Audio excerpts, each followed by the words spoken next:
औज़ुबिल्लाहिस्समील अलीम मिनश्शैतानिर्रजीम बिस्मिल्लाहिर्रहमानिर्रहीम।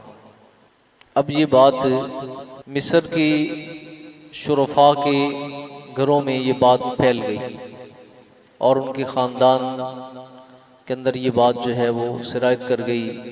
तो औरतों ने अजीज़ मिस्र की बीवी को इल्ज़ाम ठहराना शुरू कर दिया कि तुमसे एक अपने गुलाम को मात नहीं दे सकी, एक गुलाम हो और वो उस पर नहीं काबू पा सकी।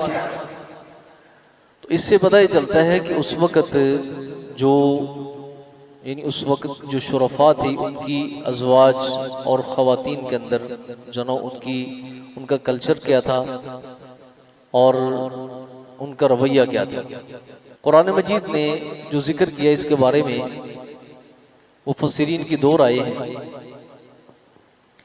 एक राय तो ये है कि उन औरतों ने पहले यूसुफ अलैहिस्सलाम को देखा नहीं था, लेकिन ये नामुमकिन है कि इतना अरसा हज़रत यूसुफ अलैहिस्सलाम ने मिस्र में गुजारा और अजीज़ मिस्र के घर में गुजारा, और फिर ये वो एरिया था कि जहाँ पर तमाम वज़रा और मशीर और सारे हुकूमत के कारिंदे वहाँ पर रहते थे।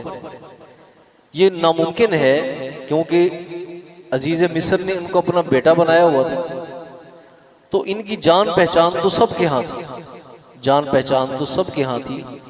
तो लेकिन उन्होंने अजीज़ मिस्र की बीवी को इल्ज़ाम ये दिया कि ये कैसे हो सकता है कि एक गुलाम जो है वो उसके चुंगल से निकल जाए।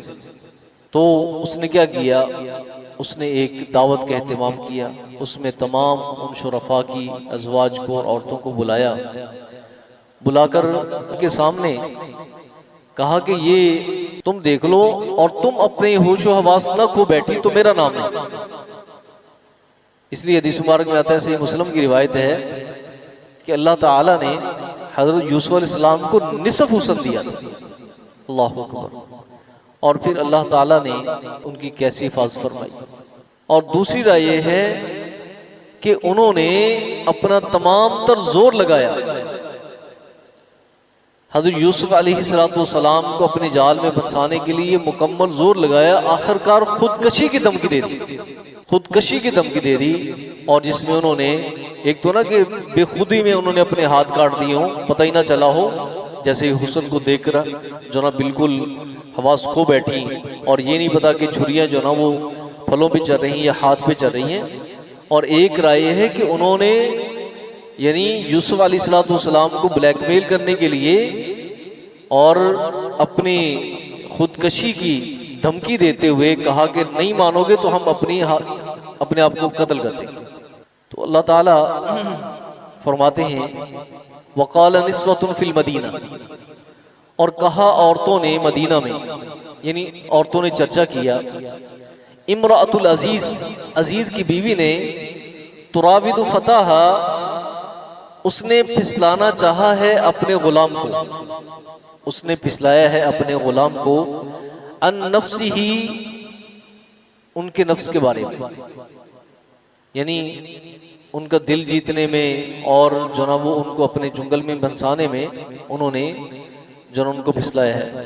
कद शगफ़हा हुब्बा, लगता यह है कि उसके दिल में उनकी मोहब्बत बैठ गई। शगफ कहते हैं दिल के पर्दे को, मतलब यह है कि दिल के पर्दे के अंदर लगता यह है कि उस गुलाम की मोहब्बत बैठ गई है। ये उन औरतों ने बात की।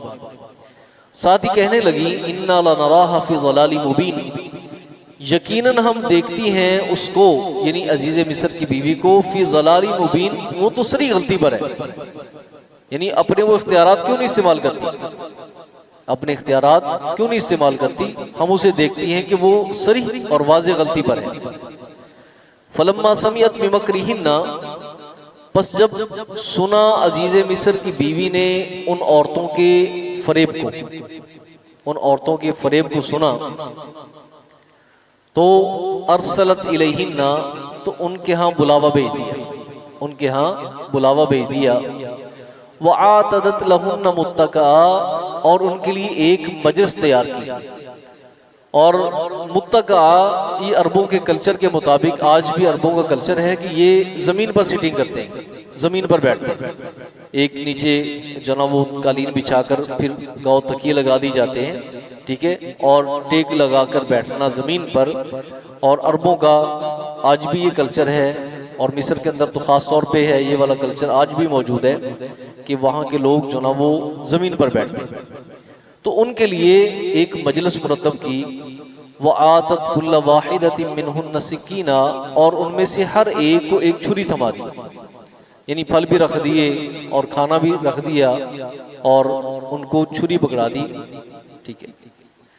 वक़ालत इख़रुज अलैहिन्ना, और कहा कि ए यूसुफ निकल इनके सामने, इनके ऊपर, यानी अब नमूदार हो, यानी आप आए मजलिस में आए। फलम्मा रअयनहु, बस जब उन्होंने उनको देखा, अकबरनहु, उनको बहुत बड़ा जाना, अल्लाह ताला ने इतनी हैबत दी थी, इतनी जनाबो अल्लाह ताला ने उनके अंदर इफ़्फ़त व असमत के पहाड़ और एक मासूमियत थी हज़रत यूसुफ अलैहिस्सलाम के ऊपर, कि उनको उन्होंने बड़ा जाना, यानी एक हैबत तारी होगी उन सब ख़वातीन पर कि निगाहें झुकी हुई हैं और किसी की तरफ वो इल्तिफात नहीं कर रहे, किसी की तरफ देख नहीं रहे। वक़त्तअना अयदियहुन्ना, और उन्होंने अपने हाथ काट लिए, उन्होंने अपने हाथ काट लिए।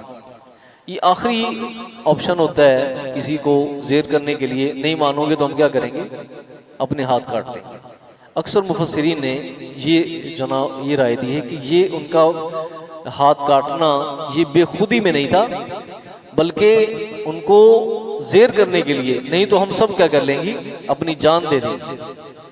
और मौलाना मीना हसन इस्लाही रहमतुल्लाह अलैह ने जिक्र किया कि मेरे एक दोस्त थे कलकत्ता के अंदर, कलकत्ता में एक दुकान थी उनकी, एक फ़कीर मांगने के लिए आया, तो उसने कहा कि भाई साहब मुझे इतने पैसे चाहिए, नहीं दोगे तो मैं अपने आप को आग लगा लूंगा, नहीं तो मैं अपने आप को आग लगा लूंगा।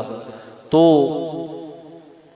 कहते मैं दुकान पर बैठा हुआ था अपने उस बुजुर्ग दोस्त के पास, तो इतने में भाई साहब तो टस से मस नहीं हुए, उन्होंने उसके देखा ही नहीं ये क्या कह रहा है। उसने दोबारा कहा और वो माचिस निकाल ली। तो मौलाना साहब फरमाते कि मैंने अपनी जेब में हाथ डाला, चलो मैं इसको दे दूं, ये जान से बच जाएगी, कहीं ऐसा ना खुद ही हाथ लगा जानो आग लगा ले। तो उन्होंने मेरा हाथ पकड़ लिया, आप खामोशी से बैठे थे, और उसे कहा कि जल्दी आग लगाओ, जल्दी आग लगाओ। तो कहाँ पे आग लगानी थी, ठीक है, बस ब्लैकमेल करना था। तो यही सूरत आ गई कि उन्होंने अपने हाथ काट दिए।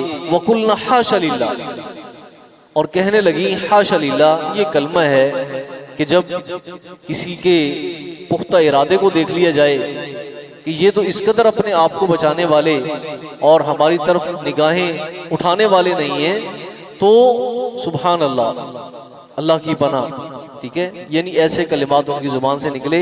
और कहने लगी मा हाज़ा बशरा, ये तो इंसान है ही नहीं, ये तो इंसान है ही नहीं, इन हाज़ा इल्ला मलकुन करीम, ये तो कोई मुअज़्ज़ज़ फरिश्ता लगता है, ये तो कोई मुअज़्ज़ज़ फरिश्ता लगता है। ये है असमत अंबिया कि अंबिया को अल्लाह ताला कैसे महफूज रखते हैं। लेकिन देखिए जैसे हमने पीछे अर्ज किया है, तो क्या थे, इंसान थे। अब देखा कि बात यहां तक पहुंच चुकी है, पहले तो अजीज मिस्र की बीवी थी, अब तमाम जो उस इलाके की जनाने मिस्र थी, ठीक है, सब ने ये काम शुरू कर दिया। तो आगे वाली आयत बताती है, और इस आयत का मफहूम आने वाली आयत वाज़े करती है कि उन्होंने ये काम बेखुदी में नहीं किया कि अपने आप से बेखबर होगी, बस हक्की बक्की रह गई, देखते देखते अपने हाथ काट दिए उन्होंने, ऐसा नहीं था, बल्कि उनकी ब्लैकमेलिंग थी और एक मकरो फरेब था उन औरतों का।